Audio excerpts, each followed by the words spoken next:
Dear student, आप सभी का मैं आज के सेशन में वेलकम कर रहा हूं। आज के सेशन का जो क्वेश्चन है वह इस प्रकार है।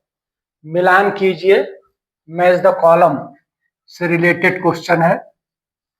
कॉलम ए में कॉम्प्लेक्स आयन दिए हुए हैं, जैसे ये तो हेक्सासाइनो फेरेट थर्ड है और दूसरा है हेक्सा एक्वा फेरेट थर्ड है, और इसमें है हेक्सासाइनो फेरेट सेकेंड आयन है, और ये है hexa aqua ferrate two ion है।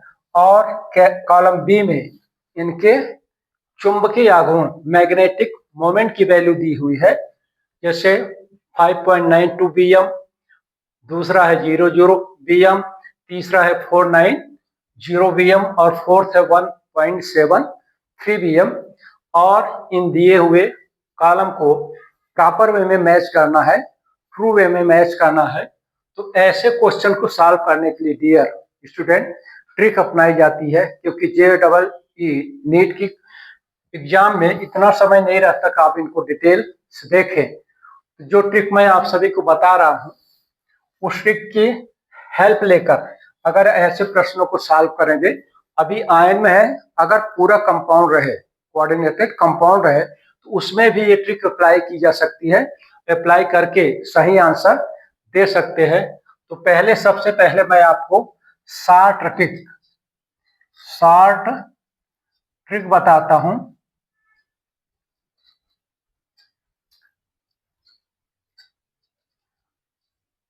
शॉर्ट ट्रिक के रूप में इस ट्रिक का आप उपयोग करेंगे तो कोऑर्डिनेशन कंपाउंड हो या फिर चाहे आपका उससे रिलेटेड आयन हो, दोनों में उपयोग की जा सकती है।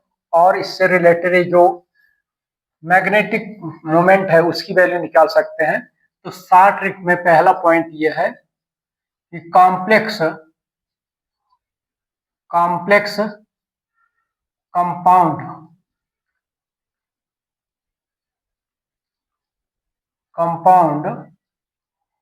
और आयन पर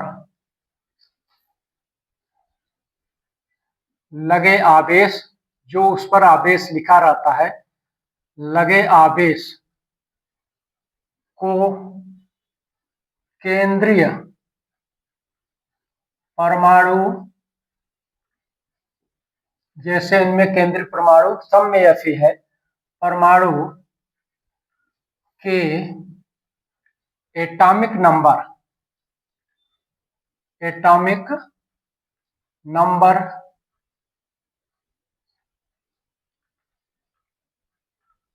में से घटाते हैं। जो चार्ज है उसको एटॉमिक नंबर से, जैसे इसमें -3 है, इसमें +3 है, इसमें -4 है, इसमें +2 है, तो उसको घटाते हैं। शेष जो आता है, शेष में से पुनः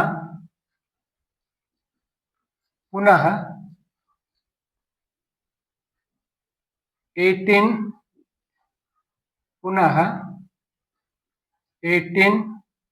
या 4D है तो जेनान का,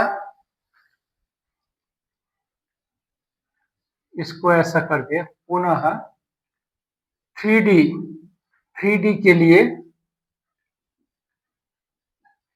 18N और अन्य सीरीज श्रेणी के लिए उभयनिष्ठ तत्व के परमाणु क्रमांक को घटाते हैं।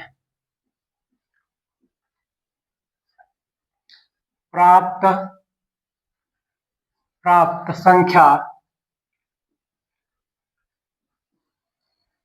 डी पर इलेक्ट्रॉन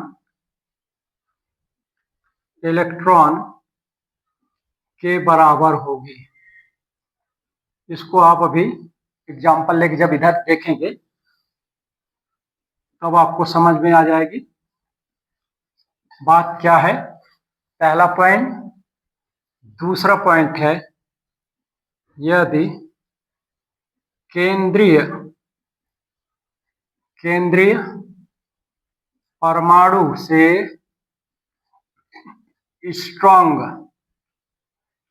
स्ट्रॉन्ग लिगेंड अटैच है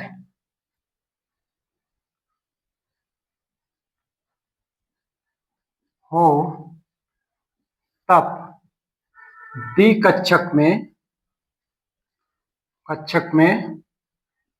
पेयरिंग के बाद चूंकि स्ट्रांग लिगेंड रहते हैं तो जो डी कक्षक इलेक्ट्रॉन होते हैं उनको पेयर कर देते हैं। तो पेयरिंग के बाद अनपेयर्ड इलेक्ट्रॉन की संख्या को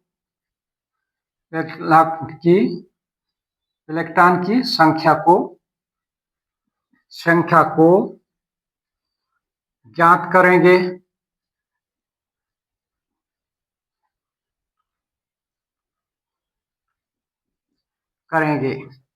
ठीक है। और तीसरा इसमें लिख दीजिए, यदि केंद्रीय मतलब सेंट्रल एटम से वीक लिगेंड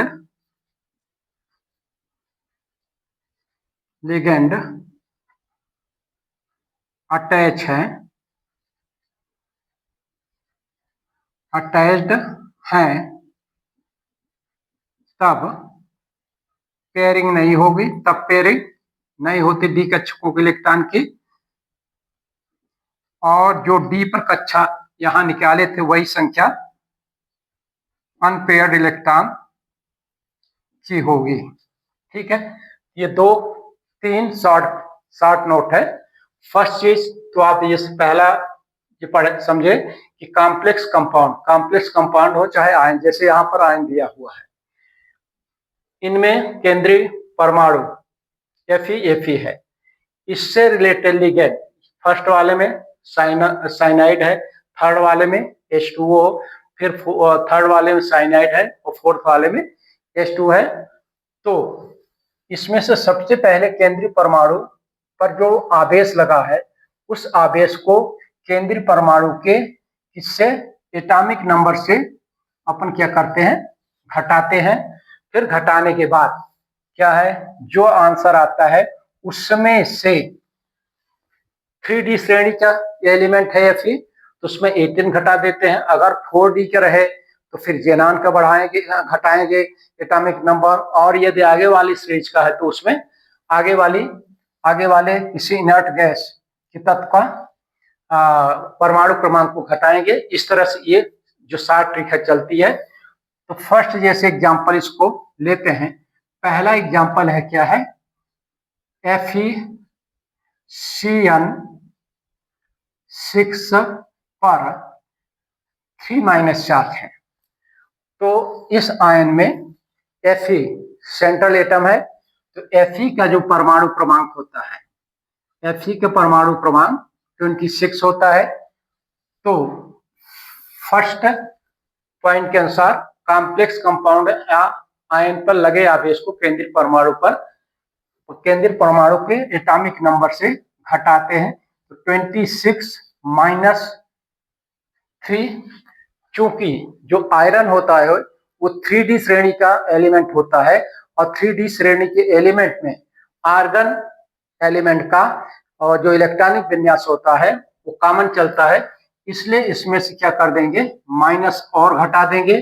तो टोटल जो रिजल्ट आएगा वो कितना हो जाएगा, 5। ये होता है 3D पर 5 इलेक्ट्रॉन।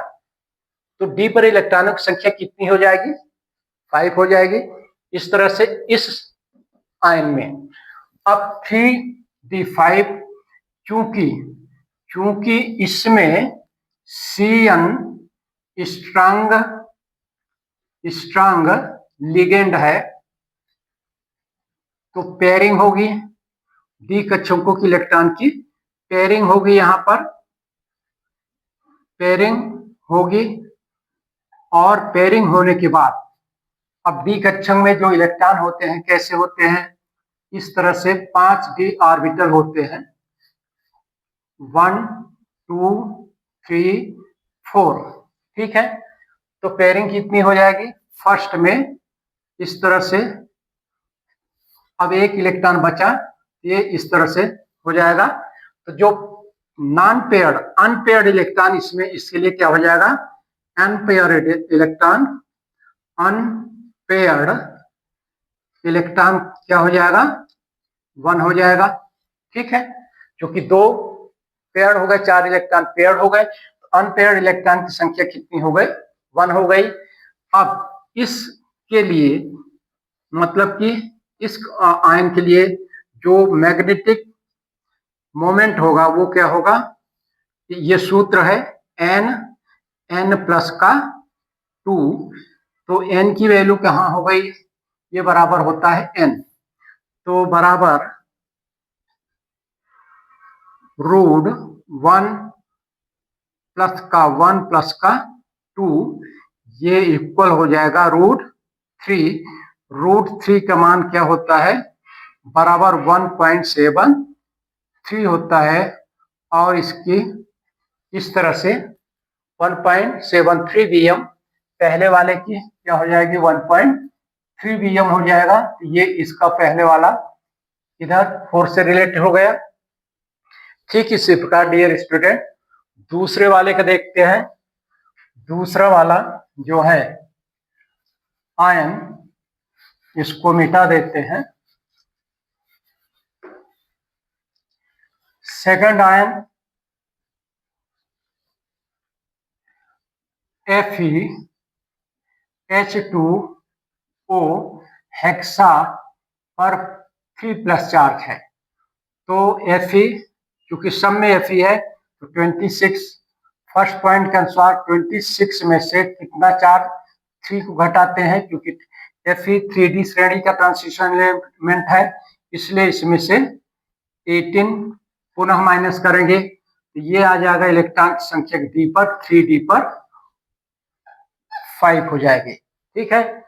अब यहाँ पर वही चीज देखेंगे कि ये स्ट्रांग या वीक लिगेंड है, तो H2O वीक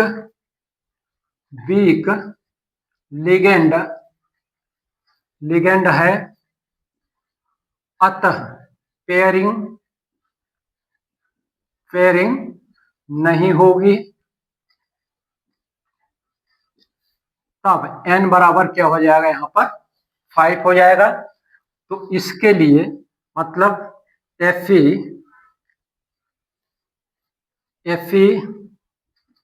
म्यू बराबर हो जाएगा इतना 5 प्लस का 2 मीन्स हो जाएगा √35 की वैल्यू हो जाएगी 5 6 7 7 जा 6 6 जा 5 5 जा, तो ये हो जाएगा लगभग 5.92 Vm।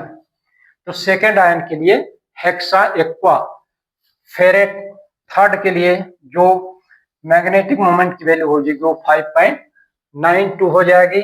तो ये सेकंड होगा 5.92, ये हुआ। इसी तरह से थर्ड वाले को देखते हैं डियर स्टूडेंट क्या आता है। वैसे मैच द कॉलम में अगर आप 2 सिलेक्ट कर लिए सही से, 2 आप आराम से कर सकते हैं, लेकिन इसमें ऐसी कोई गुंजाइश नहीं है, इसलिए आपको सबके लिए देखना पड़ेगा। तीसरा है, ये है Fe हेक्सासाइनो और 2 फेरेट 2 है, इसके लिए देखते हैं कि Fe की वैल्यू 26 Fe का एटॉमिक नंबर 26 होता है। इसमें लगे 4 को -4 कर दिए। चूंकि Fe 3D सीरीज का एलिमेंट होता है, 3D सीरीज के एलिमेंट में आर्गन एलिमेंट का एटॉमिक नंबर माइनस करेंगे तो -18 हो गया। तो कुल मिला के 3D पर जो इलेक्ट्रॉन हो गए वो कितने हो गए? 4 हो गए। इस तरह से अब यहां पर फिर लिखेंगे, चूंकि Cn स्ट्रांग लिगेंड है,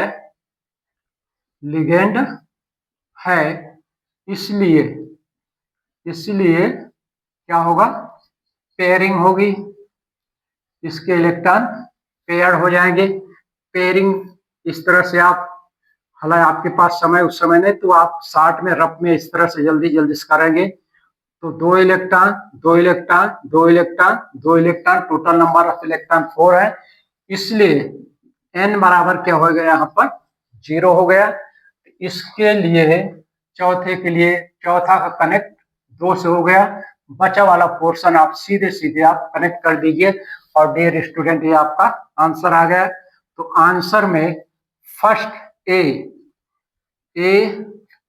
ये किससे है? Connected to 4। इतना आंसर तो आपको देना पड़ेगा, इतना समय आपको लगाना पड़ेगा। B connected to A, first से बी कनेक्ट है। C connected to